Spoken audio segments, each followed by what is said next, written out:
Good afternoon and welcome to TaxCalc TV. I'm Andy North, I'm the CMO here at TaxCalc, and today you are joining us for a very special webinar where we're going to be exploring exactly what it's like to transition from a third-party software to TaxCalc. I'm joined, as always, by our Director of Product Compliance, Dean Shepherd, and crucially by two accountants who are now TaxCalc customers and who have been through that very transition, and they're on hand to provide a completely independent view and to answer your questions about what that process was like. So I'm joined by Liam Austin, who is the Executive Director at Ashfield Accountancy in Woking, and also by Jonathan Tate, who is dialing in from Kudos Accountants in County Durham. Thank you very much for coming, guys. Really, really appreciate it. So before we dive into their stories, it may be that people viewing don't understand or not so familiar with TaxCalc. So just to very briefly explain, we're a completely independently owned software house. We've been providing professional accounting software since 2005. We've got the core tax and accounts production tools, which are multi-award winning. We were voted best in class for the In Accounting Web Readers Award in 2021. Additionally to that, we've got a whole suite of practice management tools, including AML, we've got workflow, we've got client communications, and crucially, all of them are based on the same database. The core software works on the desktop, but we have a product called Cloud Connect, which allows you to host your data in the cloud and work remotely, get rid of your hardware, and have data backups that you would expect. So why present this webinar? Well, it's all about cutting costs and not corners. We've all seen today's announcement. We've hit 11% on the inflation figures, and so often it's keeping a close eye on that, often the biggest cost, which is your software after staff. It's probably very sensible to keep an eye on that. Interestingly, since 2015, we've seen significant growth in the number of firms that have been moving to TaxCalc that have previously been using what you'd call established kind of traditional software suites. And very commonly, they make a saving of around 60% on their cost. And other firms have been tempted to do so as well. They've been tempted by that 60% figure, but obviously, you don't want to make a false economy. So is saving 60% with TaxCalc, is it too good to be true? That's what we're here to explore today. We'll be breaking down the segments to explore the functionality of TaxCalc, the process of the transition, the impact on the staff and the support. So we'll be comparing those in separate sections. Before you ask, yes, absolutely, we will be sending a recording of this out, so you don't have to take notes if you don't want to, but you can if you like. The important thing for us is that this is a valuable session for you, so we want to really take your questions. We want to have your questions put out and asked. If you do want to ask a question, please use the Q&A function in the bottom of the screen there. We will see those questions. The rest of the audience will not. And if you do want to chat amongst yourselves, however, there is a chat function, so you can use that to speak to anyone else in the audience. We won't necessarily see those comments, though. So if you want to speak to us, the Q&A function is the one that you want to use. So, and at the end, I do have an announcement, so stay tuned. That's a special offer that we're going to be making available, which might make moving to TaxCalc even more appealing. So without further ado, I want to just find out a little bit more about our lovely guests. So first of all, Liam, give us a little bit of history about your firm and who are you, where are you? Thank you, Andy. Ashfield Accountancy was started just under 30 years ago. We're still clinging on to it's not quite 30 years just yet, by Mark and Emma Hill, who are still involved with the business. But myself and another executive director sort of handle the day-to-day affairs of the business. We've got about 1,000 clients, and they vary from anything from limited companies all the way down to your average sole trade painter and decorator, and pretty much everything in between.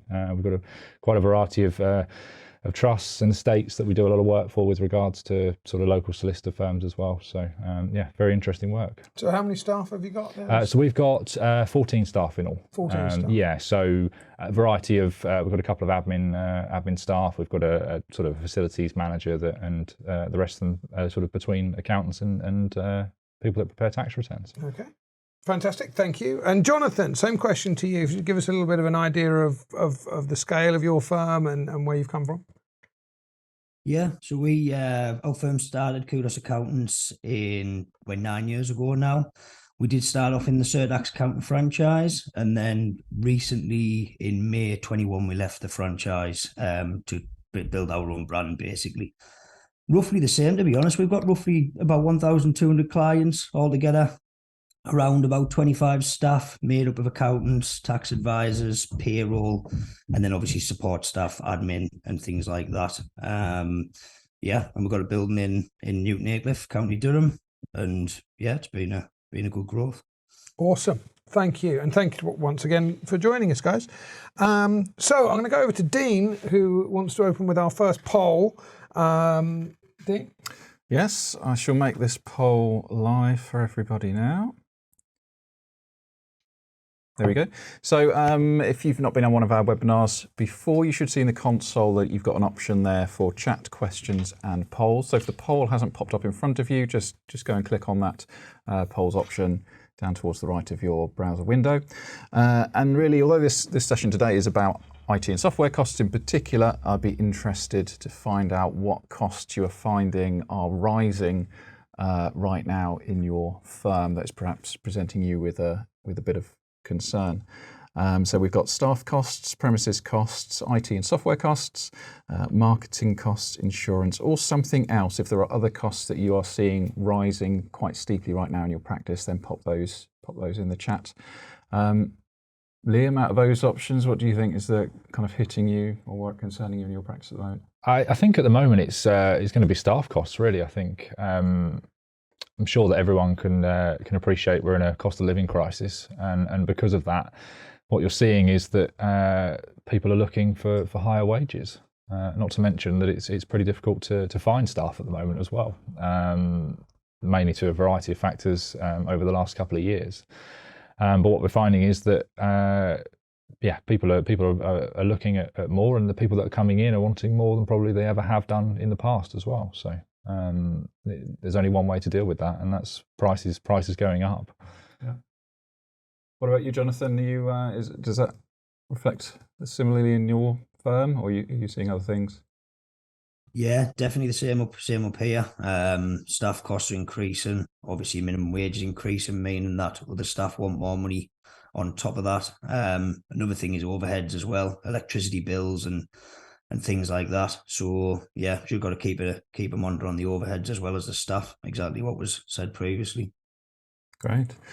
So looking at those results, once you've submitted your vote, then the results will be immediately available to you. And we can see, staff costs, that's the second highest item on the poll. So lots of people similarly experiencing that pressure on their staff costs. But actually, IT and software is coming out the highest. Probably not surprising given what this session's about, so the type of people that are going to be on the call.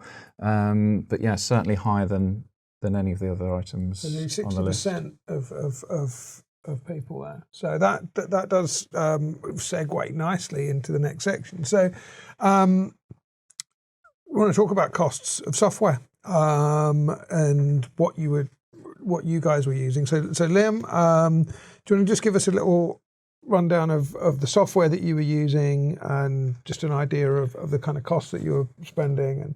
Yeah, definitely. So we, for about 13 or 14 years, we're using the full suite from Digita. So everything from their version of accounts production, practice management, all the way through to company secretarial, anything that's really necessary for the sort of compliance daily accounting work. And we were, on average, paying, bearing in mind this is now a couple of years ago, somewhere between £15,000 and £20,000 per year, which obviously at the time, you don't think anything of it really. It's sort of part and parcel. We had a great bit of software. It worked very well. But obviously with the changes with things like cloud accounting and those various offerings that that are coming out there, we decided to look around, and I wasn't quite happy with certain aspects of the software, and we decided to have a look around, and we found TaxCalc. Okay. And I asked the same question to Jonathan before we look at kind of what the motivations were for switching over. Jonathan, what were you using, and what were your costs? Yeah, so we were using Iris. Again, full suite, accounts production, tax, practice management, payroll also, and then we just bolted on the CRM service as well with Iris. So yeah, costs were really high with them, but we never knew anything different, to be honest. We'd always used Iris from when we were employed in our old firm and stuff. So I think the costs, were around about, up for the full suite, including the CRM, they went up to about £40,000 per year. So wow. Really high. Yeah, so it's a significant dent from that, and I think a lot of people are like that. It's I guess if you've always been using the same software, it doesn't. And I hear this quite a lot. It doesn't occur to you that it could be done significantly cheaper. So, what were your motivations then, Jonathan? Were you wanted to change software? What was driving that? What caused you to start looking, and how did that pan out? Yeah, I mean, with Iris, obviously the cost was the main thing. It was really high, hard to maintain. The other thing was you were signed into big long contracts with them, and you felt stuck a little bit as well in a way. So the main reason for the change was the cost. The other thing was support, things like that. That the level of support was just dropping constantly. And we just knew that we needed a new solution, but something with a nice interface as well, that's easy to use and easy to get used to, as well as obviously a cost cutter is always great, but it always has to be something that's fit for purpose as well at the same time. Absolutely, yeah. Yeah, it's the false economy. And yourself, Liam, well, how did you just were browsing software and just thought, I'll press the button and go? TaxCalc is something that's always been known to us from a software point of view. It's something we've sort of kept an eye on over the last couple of years. But if I'm really honest, for many years there wasn't a software that did everything that we needed it to. And I think that's one thing that you do get with Digita and you do get with Iris, is that for many years they were the softwares that offered the most and all of the functionality within the one software. And obviously one big thing that obviously TaxCalc didn't offer for many years was the company secretarial aspects, which obviously is much improved now. So that was one of the driving factors behind a new bit of software was to find something that did everything that we needed it to as well. So right. Not to mention that we were looking at where the market is going over the next couple of years, and cloud software software is moving to the cloud is going to be sort of the next big change in accountancy software. And again, looking around, Digita weren't quite there. They weren't ready to offer that product. And there aren't actually many that are offering it, but we've got to look. We looked at sort of long-term plans and looked at who we were going to make a commitment to for the next sort of 5-10 years. And yeah, settled on TaxCalc. Okay, right. And then, so I guess the $1 million question is, because we're talking about savings first of all. So you reckoned around the 20K mark was your previous bill, and now? Now it's 4.5. So we're looking at probably 75%. 75%. So the 60% I was quoting earlier, I need to revise that. Yeah, and there are aspects that. From some of that, we do a lot of sort of detailed share work for a lot of our clients, which obviously we do have to use other software for. But so there's not a true saving of that amount, but for the most part, it's a saving of around that figure. Yeah. Wow, fantastic. Okay, thank you very much for sharing that. And Jonathan, yourself, what was your the change? You're now spending. Yeah, roughly around the same. Obviously, it's a monthly figure, so I think it comes in at roughly about 4,800. So, yeah, a big saving. I mean, we obviously, again, like was said there, we've had to use a different CRM other than TaxCalc, which obviously bolts on, and works with TaxCalc with nice little import and export in there and things like that. But a huge savings for us compared to what we were paying before. Yeah, absolutely. And so we do have to be clear that isn't a direct. He was paying 40,000 and now is paying just shy of 5, because there were other systems that weren't, and we'll explore that. So thanks very much for sharing that, guys. And I hope what that does show is that there is a very significant saving that's potentially on the table. The question is, as we say, is that a false economy? Are you going to open yourself up to inefficient software? Are you going to have a lot of pain that's even just in the transition, that's going to make that saving not worthwhile? Let's find out. But before we do so, Dean, you've got another poll. We want to quickly ask you another question. Really just want to get your ideas on your biggest concerns when switching software. Yes, thank you, Andy. I've just made another poll live, so hopefully you can find that one and share your thoughts with us there. So like Liam and Jonathan, I also used alternative software in my practice before switching over to TaxCalc, and I've listed in this poll some of the concerns that I had around that time, and it'd be interesting to know which of these are perhaps the biggest concern from your perspective when thinking about switching out one of your core software products within your firm. So the options we've got down there are downtime for that migration process, staff training, having them learn a completely new software and systems, loss of data or continuity of data. I know that was a concern of mine when I was thinking about, I've got all that historic data in my old system. How am I still able to access and use that information? Team buy-in, so getting your team on board with the change. Are they going to be supportive of it?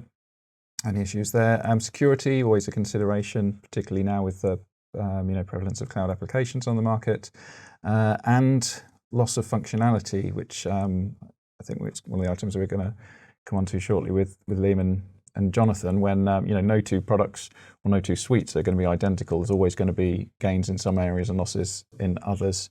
It was a concern of mine: am I going to lose key functionality, and can that be replaced elsewhere? So I'm just, while we're waiting for the votes to come in, thank you very much for voting. It looks like it's settling down now. Just looking at the questions, we'll address those. We've got a lot of questions coming in, and I'm, Dean, just looking at those. Do you want to take some now, or do you want to wait till? Let me have a look. I think I'll keep monitoring the questions if you want to. So looking at the poll, the loss of data by far and away is the biggest concern. So half of you, that was the biggest area of concern, followed by that loss of functionality. Frankly, no one was interested in the team buy-in. So it goes to show. Okay, so let's get into the meat of this now. We're going to look at, the functionality that our guests experienced, the changes between their old system and their new system, the transition process, the data migration. We'll look at that, the staff impact, comparison of the support as well. So the parity of functionality. Liam, how would you rate the parity of functionality between TaxCalc and Digital? I think, to be honest, it makes more sense than Digital ever did for us in terms of things like integration.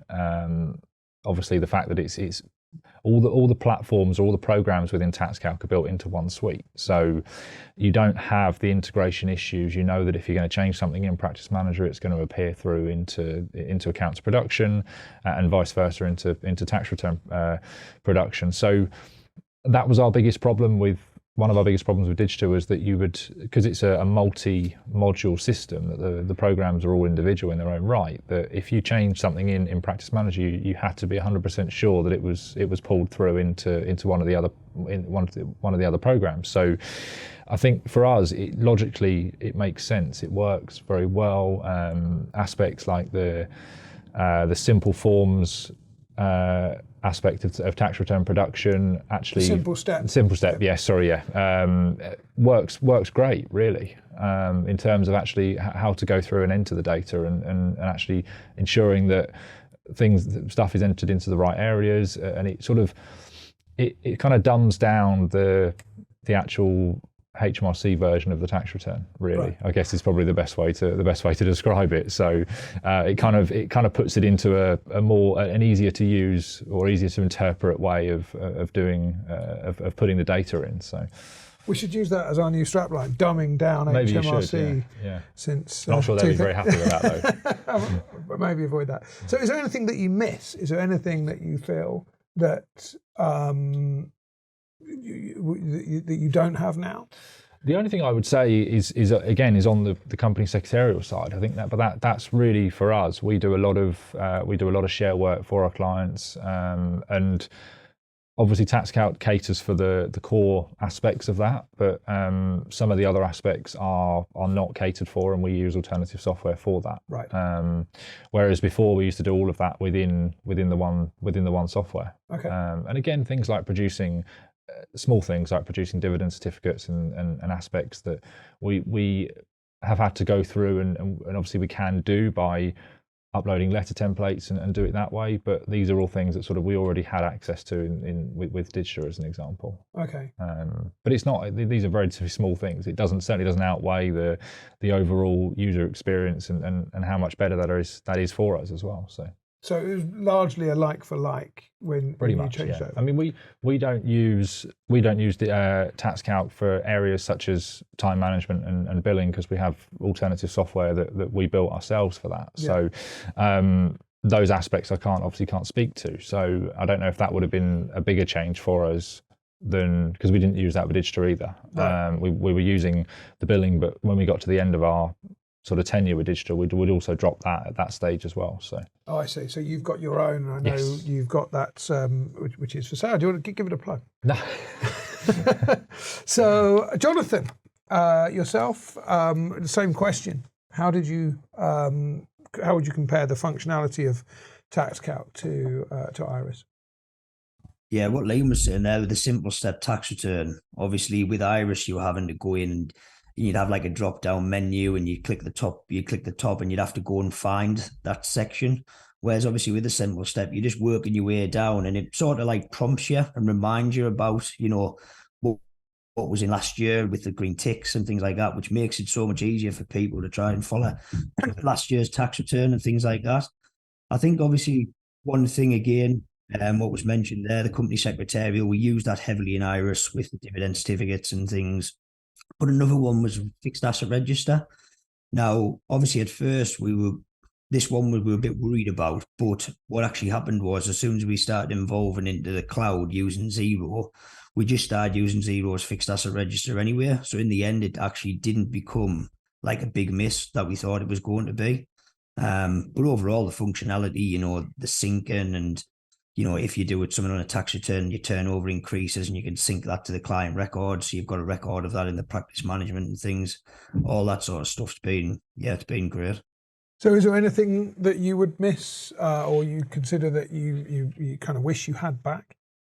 Yeah, I would say obviously the company secretarial, 100%. Right. Obviously the Iris as well. It had its, like the company formations was quite good in there, and you can do quite like bespoke articles and things like that in there as well, which is obviously like complex share structures and things like that. So probably them two main things really.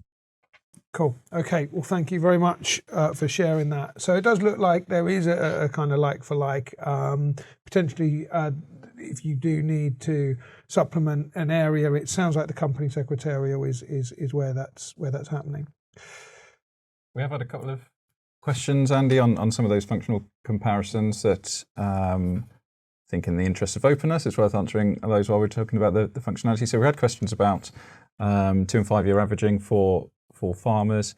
So if you are using a product today that does those calculations for you, then we don't have the equivalent of that in the product. So those calculations would need to be done outside of the software. I used to work with lots of creative clients. They can use the 2 year averaging as well. So when I switched to TaxCalc, those became manual calculations. We've been asked about data sets for companies based within the Republic of Ireland. We don't have Republic of Ireland formats for accounts, so we only support UK format. So again, if you are doing lots of Republic of Ireland accounts, then you would need an alternative solution for producing those accounts. And the next, with another question, actually, it probably segues on nicely to the next section, which is about how Jonathan and Liam managed old data on their previous systems when looking back at previous years after moving over to TaxCalc. I don't mind starting with that. We're actually, so we switched to TaxCalc in September 21. So we're actually coming up to the sort of the one, well, just come past our 1 year anniversary, but we're also coming up to sort of the first year of rolling around to new, to the same tax returns we did this time last year as well. But in terms of historical data, what we didn't do is lose access to our previous software. So we had a read-only copy of Digita that we could refer back to if we needed to.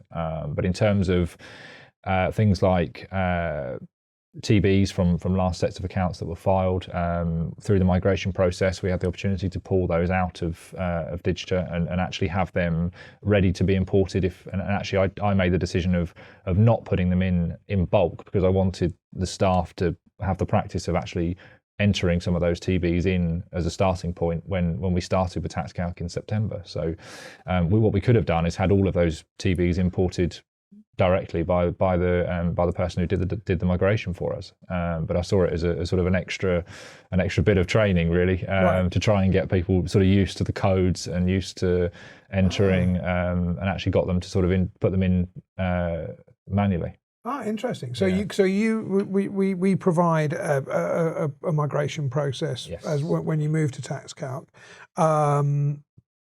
But what you're saying is that you basically passed some of that onto your staff so that they would get certainly on the TB, certainly on sort of the trial balance side of things on the accounts production. We had them all pulled out, and that was all done as part of the process. But I sort of made the decision at last minute by saying not to import them and actually get people to enter them manually, which actually worked quite well because it meant that they could, because we were looking at a whole different code. I mean, I knew the Digita codes pretty much by heart. I've been using them for years. So even for me, it was a whole brand new set of codes, and you're so used to when you're typing in figures, certainly into accounts production, you're so used to just knowing what code director's loan is and what code. I mean, sales is normally quite an easy one, but when you go further down the list, it's you're so used to them that it's all brand new. So it was quite a good exercise for them to do actually. How long do you think it took you to get that? Probably only half an hour per client for each trial balance, I would say. Right. I mean, the overall migration process obviously was done by somebody here, but I think in terms of we obviously had somebody who works for us that sort of helped with that process as well, but there wasn't huge amounts of time. It was more for us, it was more cleaning the data, and we actually had the ability to do that and to clean the data as well, because we had 14 years of Digita that a lot of the stuff didn't need to come across. There were a lot of old contacts that didn't need to come across, and it gave us sort of the platform to trim that down somewhat as well. So okay, so hopefully that answers the question. But Jonathan, do you want to take the same question? How did you do that with Iris? Yeah, just around obviously what Liam resonates so well, obviously with the codes and things like that. You get so used to the codes that's in Iris. I mean, we actually got our zero codes to adapt Iris's codes, so they were all the same. So we learned them off by heart. But obviously, like you say, once you start doing a couple of years, you get used to the codes in TaxCalc and things like that. I mean, in terms of the migration, again, you've brought most of the stuff over. We kept a read-only copy of Iris as well. But the main thing for us, we were quite lucky because we used Iris Docs. So we actually, every time we produced like a document in Iris, it actually saved in Iris Docs. So we were able to export all that out into like a file structure and things like that. So we were quite lucky in the fact that we could go in, and just run a PDF and see what the trial balance was, and it would be saved in the client's folder that we've got on our server and things like that. So we were quite lucky in that method. But TaxCalc did most of the migration for us. Right. I wish I thought of that idea that Liam said about getting the staff to post the trial balances to get them used to the codes. But yeah, we were just sort of going from future onwards, basically. That's a great top tip. You'll be awarded for that. So, That's tip of the day, I think. Thank you for that. Awesome. Okay, so Dean, are we clear on the questions Yeah, so far? yeah. Okay, so let's look at the other thing. Then this is the one that more of you were concerned about than functionality, and that is that transition. We've started talking about that, but overall, how would you score that transition process? Is there anything you'd add to? Probably an 8 out of 10, I think, from our point of view.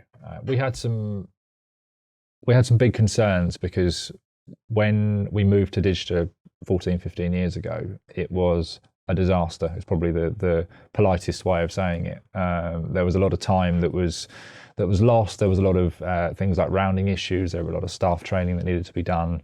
And actually, it was one of the biggest,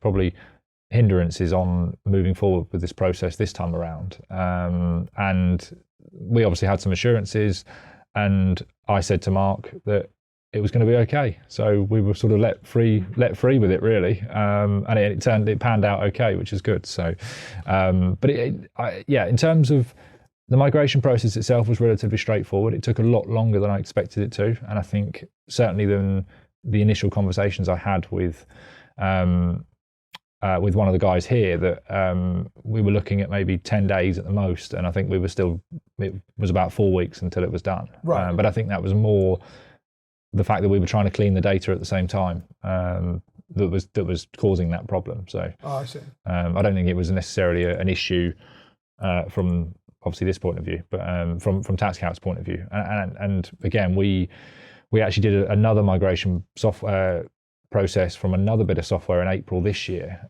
with 150 clients, which went much quicker. I think it was something like 2 days and it was done. All right. Because there was no cleaning of the data to be done or anything. It was just simply.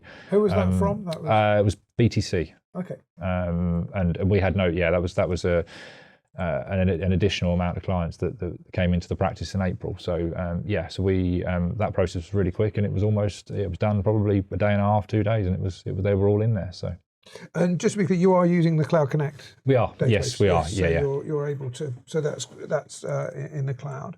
And so overall downtime, in the initial transition, I would say no more than probably 5 or 6 hours per staff member, I would say, in total. Right. I mean, there was no downtime in terms of actual work, because we were still working on. We essentially moved to TaxCalc and were working on TaxCalc while the migration was taking place.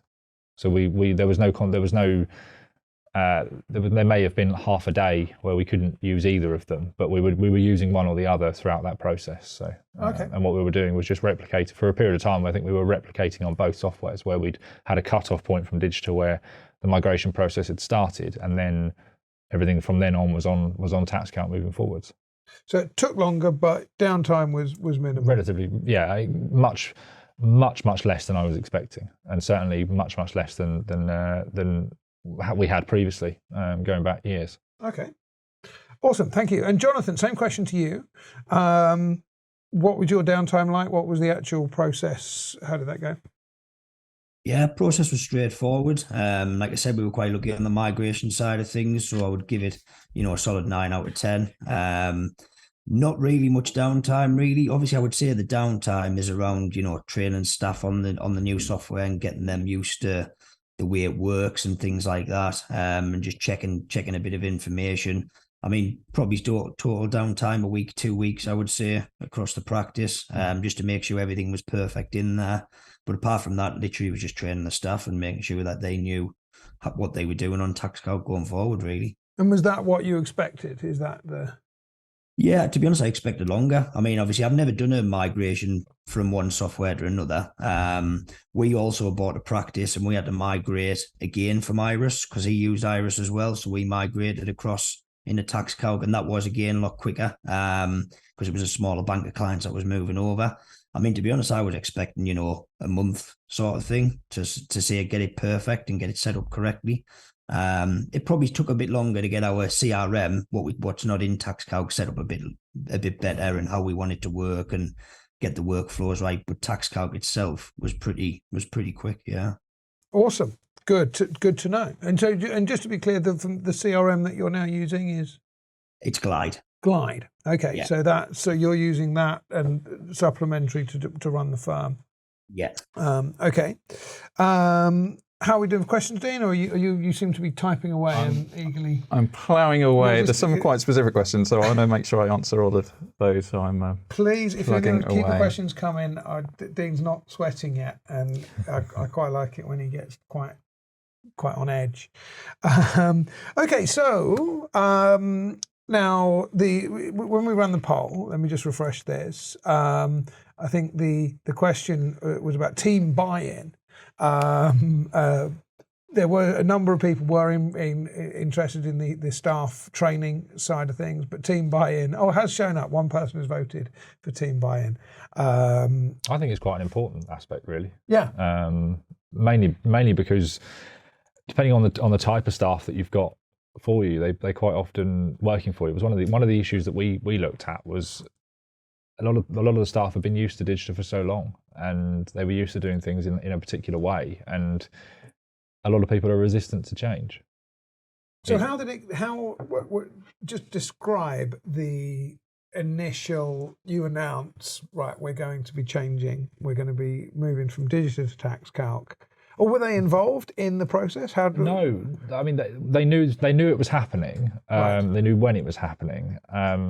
We didn't tell them who we were moving to for quite a long time. We should have said that we were moving software, and we weren't confirming where we were moving to or anything like that. So, Right. and then when it got close to the time, we sort of said it was TaxCalc, and everyone was happy. To be honest, it went really well. I mean, mainly because everyone had experienced their own issues with Digita in various different ways over the course of the last couple of years. So I think my insurance is over, because I'd been testing the software for a long time prior to that as well, and my assurances were kind of enough for them to say that. So had that it any was of them fine. used TaxCalc? No one had at all. Right. I'd used it for quite a number of years, because we had a license for a couple of trusts that we were doing, which Digita didn't deal with very well. So I kind of knew how to use it and everything about it. But yeah, I tested it more sort of vigorously in the lead up to it, and it all went really well. So and then when they realised revolts, nothing at all. And when they realised how easy it was to use, I think it's been plain sailing since then, really.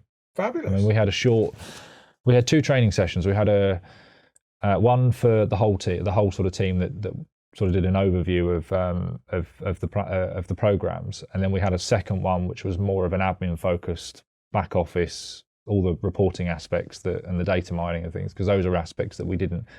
Well, some of them we had access to in Digita, but a lot of it was different in the way that it was laid out and the reporting aspect. So I was keen to have a training session with the people that was relevant to, in order to sort of get those aspects of the software as well. So right. So it was one 3-hour training session, and it's been plain sailing ever since. And a happy team. Yes, very much so. No one's come to you and said we want to go back. No, not at all. Good to hear. Dean, what about you? When you change software, did you? I have to just say that the ease of use of the software was the biggest thing that came up time and again, because I was a little bit concerned about the staff. I mean, at the end of the day, they're going to do what they're told. You're not the I wouldn't have voted for. I mean, I was concerned about it, but it's not going to stop me implementing the decision that I'd made. But it was a concern. How would they adapt to it? Are they just going to whinge about it behind my back, or even to my face? God forbid. And actually, I think the fact that they did find it so much easier to use than what we had before, they actually questioned why I chose that previous software in the first place. So yeah, it's something we hear all the time.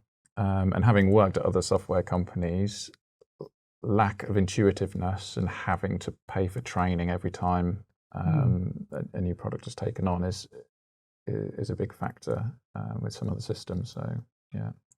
And Jonathan, for you, so were you one of the? Did you vote for team buy-in on the survey? Was that you? No, I never. But I mean, one thing just to follow on is, we had a few apprentices coming through, and obviously when they're starting to learn to try and do the accounts production side, they used to just seem to look at Iris and just the head just used to want to explode straight away. I think it was too much detail and things like that there for them. Whereas with TaxCalc, it seems a lot easier to train them on and bring them on as like in a career as well. So they posting a lot quicker, the understanding a bit more and around the notes and things like that. Whereas with Iris, they used to just literally look at it and just want help straight away within the first 20 minutes type of thing. So we found like a big benefit with that, getting like, young staff trained up a lot quicker and better on the software. So it's the simple step, and maybe for the viewers, if you could very briefly describe simple step as you see it, that might be useful.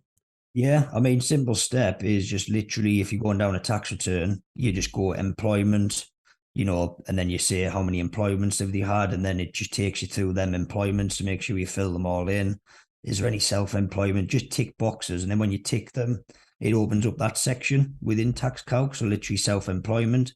Then you can just import your accounts production over if you've obviously put the trial balance through there or your postings. And then you just work your way down to bits of different income, capital allowances. Then you'll be on if you've got any rental. But the best thing is obviously if you've used it last year, then what it does is it brings forward them boxes automatically for you through to reminding you, what the client had last year without you sort of having to go into last year all the time and check it off. Thank you. So when you announced, did you keep it secret like Liam, or did you come straight out and tell them we're moving to TaxCalc? And what was the reaction? Did anyone panic or complain? No, I think they knew, to be honest, before we actually need to announce it, the amount of complaining we were doing type of thing within the office. So right. Yeah, I think they were ready for it. I think they got a bit sick of us whinging on in the end, so they were happy with the move. So we have had a question actually come in, again, kind of looking at the historic data and whether your teams found it an irritant to have to be constantly going back into the old software to open up historic information. Was that a pain point for them? Or? I can't say that it's something that has come up at all, to be honest. I mean, I'm sure that they'd rather not have to go into the old software, but certainly I still have it open quite often in terms of, especially when it comes to postings, because you look at a trial balance and what it doesn't give you is the sort of the extended postings that relate to that as well. So it is important, but I can see us within the next 6 months shutting off sort of main access to that and just having it maybe on one centralized PC that if somebody needs to access it, they can get into it. Thing is, for us, we're, as I said, as I mentioned earlier, we're only just over a year into the process as well. So we've now done every set of accounts pretty much that we would have done across this year have now been put onto TaxCalc. So moving forwards, we're only then looking at very historical information that we might need access to. Right. Which we have stored. I mean, we use Virtual Cabinet to store all of our documents anyway, so we have got a lot of historical documents left in there anyway. So that's a good reference point for us too. Okay. But I don't think it's certainly been not an issue, to be honest. So I wanted to really talk about the other one often comes up, and it's a bone of contention for a lot of firms, and that is the level of support that they get from their software provider. So how did you find the support that you had previously? What did you expect to get from TaxCalc? How has that panned out? So let's go to Jonathan first. Yeah, I mean, on that, obviously, the same with TaxCalc. We had our dedicated, account manager and things like that. Obviously, with Iris, they had like just a general line that used to ring, press 1 for such and such, like everyone does. I think the support was obviously slowing down with Iris. I think I like with TaxCalc is that you can just request the support inside the software, and they get back to you by email instantly. If they don't feel like an email is enough, obviously what they do is they give you a call. We were very close with our TaxCalc account manager as well, so he's helped along the way every step. But I think the support, I would say it's definitely quicker on TaxCalc. Support's not one of the main reasons why we moved, but I would say, it's definitely an improvement on what we had. Right. Good. So you've been in touch with the guys. They're basically just downstairs. So I'll pass that on. Yeah. I keep them in my good books. And Liam, same with you. What was your experience and how's it been? I mean, we never had any issues with digital support. The one thing I would say is that because the software was quite a lot more complicated in the way that it worked, and certainly the back office aspects of it, we used to have one centralised person who used to be that in our office, who used to be the person that would speak to the support team. So because of that, if that person wasn't in or wasn't available, it made for some quite interesting conversations with some people and Digita, because it tends to be that most of the issues that we used to have were actual software related, as opposed to, or sorry, back office related, as opposed to front office, what the software is actually doing. Yeah. TaxCalc's been fine. I think what I've tried to push people to do is to get everyone with their own individual problems to be the people to actually speak directly to TaxCalc and get those sorted out, which again, from my point of view, and it means that I don't have to be the person that speaks to them all the time. There were some issues with, I think I had some my own personal issues with some of the TaxCalc support towards the start of this year. Must have been around Accountex time, because I remember cornering our account manager at Accountex, and so shortly after then it was sorted out. So, and I think it was like any growing company, it's support lines are the base of everything that you do, really. And I tend to measure software by the support that you get given as well, because if something goes wrong, it needs to be fixed, and needs to be fixed yesterday, as opposed to in 5 days. Yeah, absolutely. So that would be my. I mean, it's been absolutely great, to be honest. So you're out of 10. Score out of 10? Now I'd put it at a 9. I think back in March, April time, it was probably quite low down on the scale, I would say. Yeah. Yeah. What happened? It was mainly really. The one situation I had was that the person I forget exactly what the problem was, but the person I was speaking to just wasn't getting the question that I was asking, and then went away and emailed me an answer that wasn't relevant. And this happened a couple of times with various different things. And I think it was just the people that were in the support team at the time, which I think was then sorted out, and it's been fine ever since. So. Okay, we want to share warts and all, so it's important that people understand. Sometimes it doesn't go perfectly, but we do try our best. So thank you very much for sharing that. Okay, so Dean, you've answered all of the questions, haven't you? I'm just going through all the different formats that we support for accounts production. I was typing those out. I might as well read those out, because we were asked about some specialist formats. But for the accounts formats anyway, we do sole traders, partnerships, FRS 105, FRS 102 Section 1A for companies and LLPs, and we're currently in development of full FRS 102 for medium and large companies. We have had questions about different types of formats, farm formats, charities formats. They won't be available in the short term. I think once we've got full FRS 102 out for companies and LLPs, then we'll decide what's going to come next. I know we get lots of requests for charities, so that's always at the forefront of our minds, but we don't have those specialist formats at the moment. Right, and that's due out next year. So yeah, I mean, that might be an interesting one for Liam and Jonathan. Like, how many kind of sets of accounts do you have that we don't have the formats for, and how do you get around that at the moment? At the moment, we don't have any other than trust accounts, but I tend to do those on Excel anyway. I don't think any software is ever going to be appropriate to do them, to be honest. But LLPs were a big one. We couldn't file them with Digita. They had to. I mean, you could prepare them on Digita, but you couldn't file them digitally. Or if we could, we never worked out a way to do it. So they always used to have to be posted. Back in like it was back in the Stone Ages with Companies House. But as far as charity, we don't do any accounting for charities or anything like that. So yeah, from our point of view, we're sort of covered in our sort of top. We don't have any clients that also then go into that medium to large entity stage either. So we're not, we tend to deal with the SME aspects.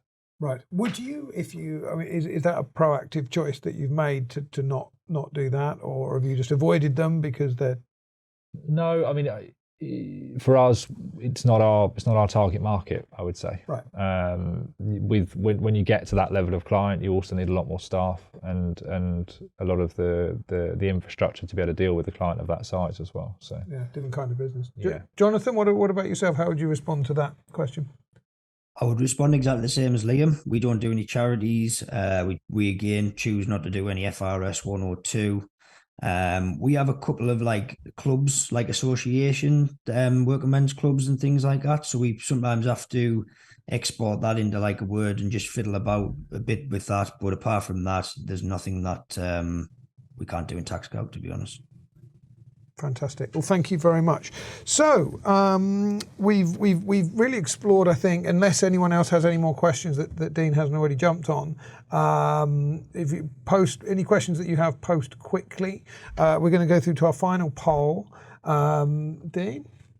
Oh, you almost caught me on the hop there. I forgot we had another You've been poll. asking questions, haven't you? Well, I just at the corner of my eye, I saw an MTD question come in that I probably won't answer on this webinar, but I do love an MTD question, so I think I'll probably follow up on that one separately.